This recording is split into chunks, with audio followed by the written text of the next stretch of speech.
दोस्तों, जैसा कि आप सभी जानते हैं, रशिया और यूक्रेन का वॉर लगातार एस्केलेट होता जा रहा है। जिस तरीके से यूएस और दूसरे यूरोपियन कंट्रीज ने अपनी लॉन्ग रेंज मिसाइल को रशियन टेरिटरी पर अटैक करने के लिए यूक्रेन को परमिशन दे दी है, और वहीं जो नॉर्थ कोरिया है वो अपनी आर्मी को रशिया के फाइट करने के लिए भेज दी है।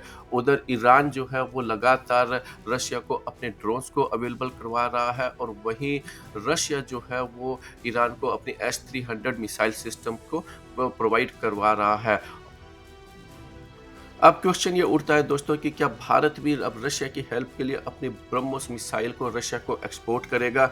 हम ऐसा क्यों बोल रहे हैं? इस वीडियो के अंदर इसी पूरे टॉपिक के ऊपर डिस्कस करने वाले हैं, लेकिन उससे पहले आपसे रिक्वेस्ट है कि आप हमारे चैनल को सब्सक्राइब कीजिए और हमारी थोड़ी हेल्प कीजिए।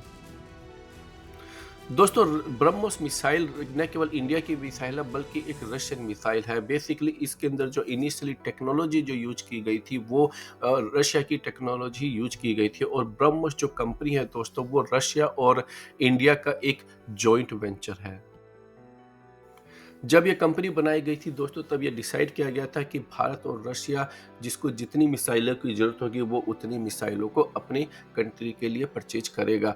तो ऐसी सिचुएशन के अंदर भारत जो है वो रशिया को ये मिसाइल एक्सपोर्ट करने से मना नहीं कर सकता है, क्योंकि ये एक रशियन मिसाइल भी है। और अब क्वेश्चन यहाँ पे ये देखना पड़ेगा दोस्तों कि जिस तरीके से अमेरिका और दूसरे कंट्रीज भारत के ऊपर एक प्रेशर डाल रहे हैं कि वो भारत को रशिया के वेपन सिस्टम्स परचेज करने बंद कर देने चाहिए, और भारत जो रशिया से ऑयल परचेज कर रहा है उसको भी बंद कर देना चाहिए।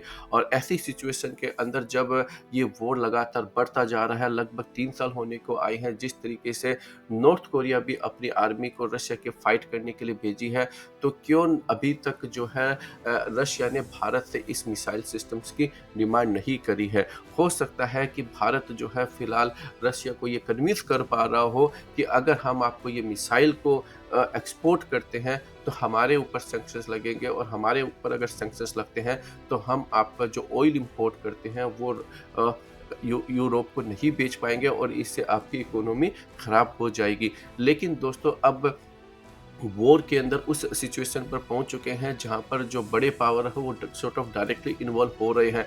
ऐसी सिचुएशन में रशिया को मिसाइलों की एक बहुत बड़ी कमी हो सकती है, और वहां पर जो है वो भारत के ऊपर अब मिसाइल ब्रह्मोस मिसाइल के एक्सपोर्ट के लिए प्रेशर डाल सकता है।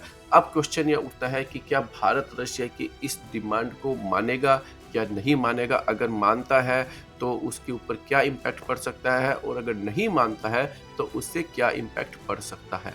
दोस्तों, पिछले 50 से 70 सालों से जितनी हेल्प रशिया ने भारत की डिफेंस के सेक्टर के अंदर, उतनी किसी और कंट्री ने नहीं करी है।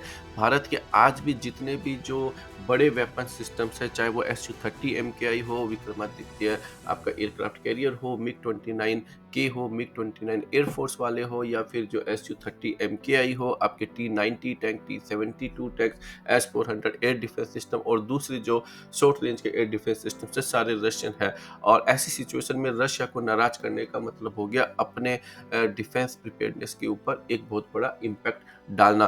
तो ऐसी सिचुएशन में भारत जो है इसको एक्सपोर्ट करने से मना नहीं कर सकता है। दूसरा दोस्तों, ये भी नहीं भूलना चाहिए कि ब्रह्मोस और जो है वो एक जॉइंट वेंचर है, और ये एक रशियन कंपनी भी है। तो ऐसी सिचुएशन में भारत के लिए ब्रह्मोस को एक्सपोर्ट से मना करना एक बहुत बड़ी जो है प्रॉब्लम क्रिएट कर सकता है, और भारत जो है एक अपने ट्रस्टी अलाई रशिया को हमेशा के लिए खो सकता है।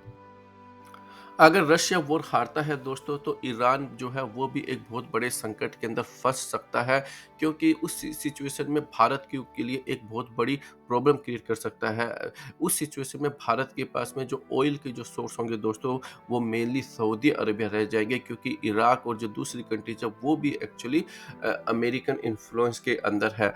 और आप सभी जानते हैं कि सऊदी अरेबिया हमेशा से ही पाकिस्तान का एक फ्रेंडली कंट्री रही है। हालांकि भारत के साथ भी उसके रिलेशन अच्छे रहे हैं, लेकिन फिर भी जो है सऊदी अरेबिया का जो ज़्यादा जो झुकाव है वो पाकिस्तान की तरफ रहता है। हमारी जो अरियंत क्लास की जो मिसाइलें हैं दोस्तों, इसके न्यूक्लियर रिएक्टर के डेवलपमेंट के अंदर भी रशिया ने हमारी हेल्प करी है। हमारी जो अस्त्र मिसाइल है दोस्तों, इसके टेस्ट के अंदर भी रशिया ने हमारी काफ़ी हेल्प करी है। हमने दोस्तों कावेरी इंजन बना लिया, लेकिन इसकी टेस्टिंग के लिए हमारे पास कोई भी ऑप्शन नहीं था और रशिया ने अपने जो हैवी जेट्स है उस पर अपने 4 इंजन के जेट में से 1 इंजन हटाकर जो है हमारे कावेरी इंजन की टेस्टिंग में भी काफ़ी हेल्प करी है। अब अगर भारत रशिया को अपनी ब्रह्मोस मिसाइल देता है तो हम पर यूएस सैंक्शंस लग जाते हैं। आपको ये बात नहीं भूलनी चाहिए कि हमारी तेजस MK1 MK2 इन सब के लिए जिस इंजन का हमने सिलेक्शन किया है वो है GE414 GE404 इंजन, और उस सिचुएशन के अंदर हमारा ये जो फाइटर जेट के जो प्लान है वो पूरी तरह से फिर से गिर सकते हैं। भारत को फिर से जो है एक नया इंजन को परचेज करना पड़ेगा और उस सिचुएशन के अंदर भारत के पास में रशियन इंजन को यूज करने के अलावा कोई चारा नहीं रह जाएगा, क्योंकि जो यूरोप की जो दूसरी कंट्रीज है, चाहे वो यूके हो, फ्रांस हो, ये भी हो सकता है कि भारत को इंजन देने से मना कर दे।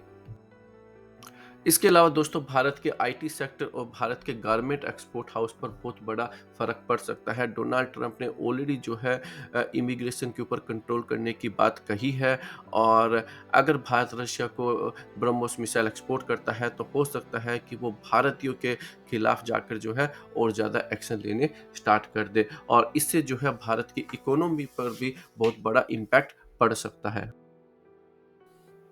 दोस्तों आप बताइए कि क्या भारत को रशिया को ब्रह्मोस मिसाइल देनी चाहिए या नहीं देनी चाहिए, और इसका भारत के ऊपर क्या इम्पैक्ट पड़ सकता है? अपनी ओपिनियन कमेंट सेक्शन में ज़रूर बताइए और हमारे चैनल को सब्सक्राइब कीजिए।